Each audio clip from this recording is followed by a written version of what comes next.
হবা সেটাই তোমাকে বেছে নেওয়া লাগবে। ব্যক্তি জীবনটাই কিন্তু এক। দেখো, একসঙ্গে কেউ ডাক্তার ইঞ্জিনিয়ার হয় বা এই আমি যে পেশায় আছি এটাও হবে না, ছাড় দেওয়া লাগবে। তোমাদের এই এখানে অনেকে আর্টস কমার্স আছে না, এরপরে ইন্টারমিডিয়েটে যখন যাবে তোমাদের কিন্তু তখন তোমাদের কিন্তু মেধা যাচাই করা লাগবে যে তোমার সক্ষমতা কি। এই সক্ষমতা দিয়েই কিন্তু তোমাকে সামনে এগিয়ে যেতে হবে, তাই না? তুমি সায়েন্স পারবা না, তোমাকে সেই সায়েন্স পড়ানো উচিত, চাপিয়ে দেওয়া শিক্ষাকে অর্জন করা উচিত। আমার ব্যক্তিগত জীবন নিয়ে আমি তোমাদেরকে উদাহরণ দিতে চাই। আমি কিন্তু সায়েন্সে এসএসসি সায়েন্স ছিলাম, আমি ভালোই রেজাল্ট করেছিলাম, কিন্তু আমি ব্যক্তিগতভাবে কেমিস্ট্রির প্রতি একটু আমার দুর্বলতা ছিল, বুঝতাম না তেমন।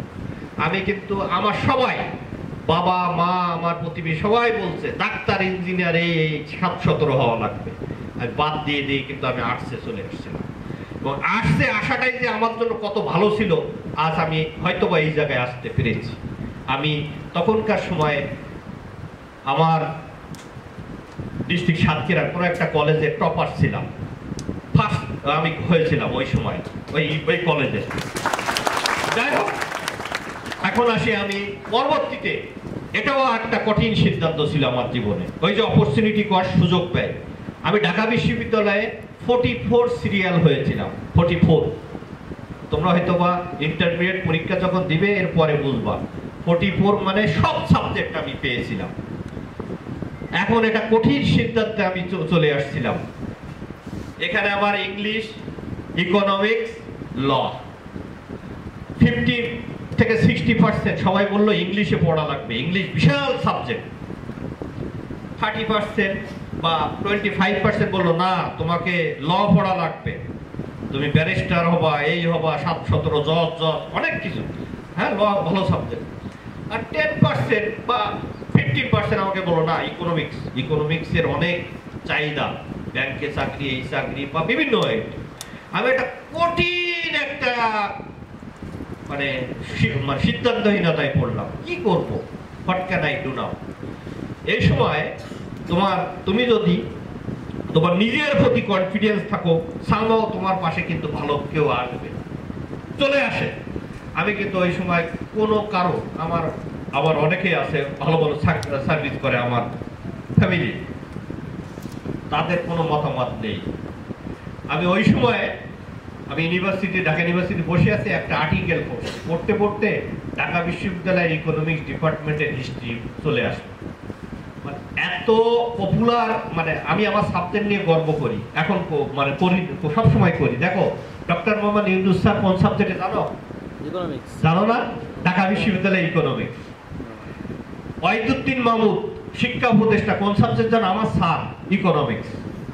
সালেউদ্দিন আহমেদ অর্থ উপদেষ্টা কোন সাবজেক্ট জানো? ইকোনমিক্স, আমার সাবজেক্ট। বাংলাদেশ ব্যাংকের গভর্নর আমার সাবজেক্ট। এবার অনেক ভরি দৃষ্টান্ত ছিল, ওই এখনো আছে, তখনও ছিল।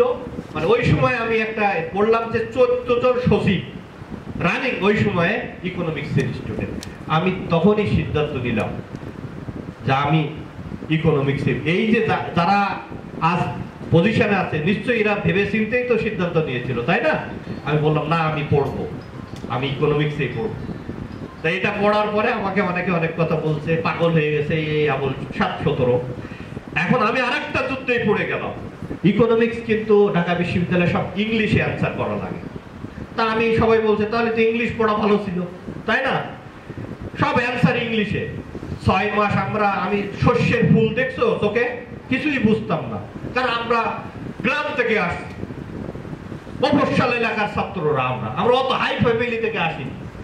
আরেকটা কঠিন যুদ্ধের মধ্যে পড়লাম।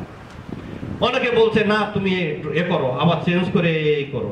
আমি 6টা মাস যুদ্ধ করলাম, করার পরে নিজেকে একটা সাস্টেনে চলে আসলাম। যাই হোক, অনেক কথা হয়ে গেল ব্যক্তিগত জীবনে, এটা বললাম তোমাদের জন্য। জীবনে কিন্তু সিদ্ধান্ত কিন্তু কঠিন, তুমি তোমার সিদ্ধান্তে অটল থাকবা, সবসময় মনে রাখবা আমি পারি, আমি পারবো, সৃষ্টিকর্তার ঈশ্বর ভগবান আল্লাহ তোমার সাথে আছে। তুমি যদি নিজের চেষ্টা না করো কেউ কিন্তু তোমার পাশে আসবে। সো শর্টকাট মেথড বাদ দেওয়া লাগবে। কি করা লাগবে?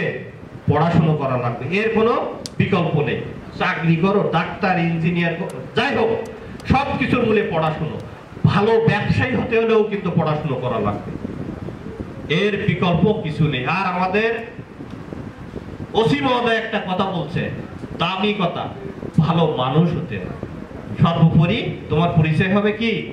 ভালো মানুষ। ভালো মানুষ হতে হলে কি করা লাগবে? অবশ্যই মানুষকে সম্মান করা লাগবে। পিতামাতাকে কি মিথ্যা কথা বলা লাগবে? সম্মান করা। আর শিক্ষকদের মান্য করা লাগবে, তাহলেই তুমি ভালো মানুষ হবে। আর ওই যে আজ আমরা ওই চেয়ারে, তোমরা 10 বছর পরে ওই চেয়ারে তোমরা এখান থেকে অনেকেই যাবে, এটা কিছুই না। সর্বোপরি তোমার ব্যক্তিত্ব, মনুষ্য মানবিকতায় তোমার থাকবে প্রধান পরিচয়।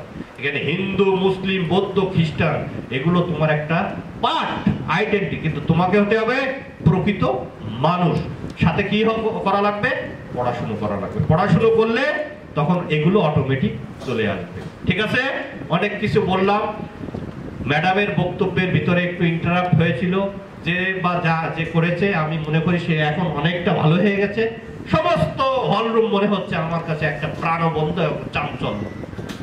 তোমাদের এই স্কুলে একটা দক্ষ সংগঠক হেড স্যার আছেন, ডক্টর টি.এম. মাহবুবুর রহমান সাহেব। উনি অত্যন্ত সজ্জন ব্যক্তিত্ব, ডাইনামিক ব্যক্তিত্ব, আমি মনে করি দক্ষ সংগঠক, এত ভালো মানুষ। তো আমি মনে করি তোমরা সামনে পরীক্ষা, আমি কিন্তু কঠোর হব। পূর্বের কি পরীক্ষা কে কি দেশে আমি জানি না, আমি যেহেতু ইউনো প্লাস ম্যাজিস্ট্রেট হিসেবে দায়িত্ব পালন করব, আমি কিন্তু কোনো বেয়াদবি, প্রথম কথা আমি বেয়াদবি সহ্য করি না, আমি বরদাস্ত করব না। আর মোবাইল কেউ নিয়ে আসবে না। অসৎ উপায় অবলম্বন করলে কিন্তু আমরা তাৎক্ষণিক ব্যবস্থা নেব। এবার আমাদের কঠোর ইনস্ট্রাকশন আছে ওপর থেকে, আমাদের পরীক্ষা কিন্তু সুন্দরভাবে করতে হবে। তোমাদের অনেক, যেহেতু 2-3 দিন পরে পরীক্ষা, ঈদও গেল, হয়তো অনেক আনন্দে ছিলে, এইসব ভুলে যাও। আজ রাত থেকে কঠোরভাবে পড়াশুনো করো। তোমরা কিন্তু বিগত যেভাবে বড় ভাইরা পাশ করে গেছে, এটা যদি মাথায় রাখো, বিপদে পড়বে। আমরা ওই হাজার এফিলাস নিয়ে আর যুদ্ধ করতে চাই না। আমরা ভালো ছাত্র, ভালো যারা পড়ে তাদেরকে চাই, তারাই হবে দেশের আগামীর ভবিষ্যৎ। তোমরা সকলে ভালো থাকো, সকলকে ধন্যবাদ।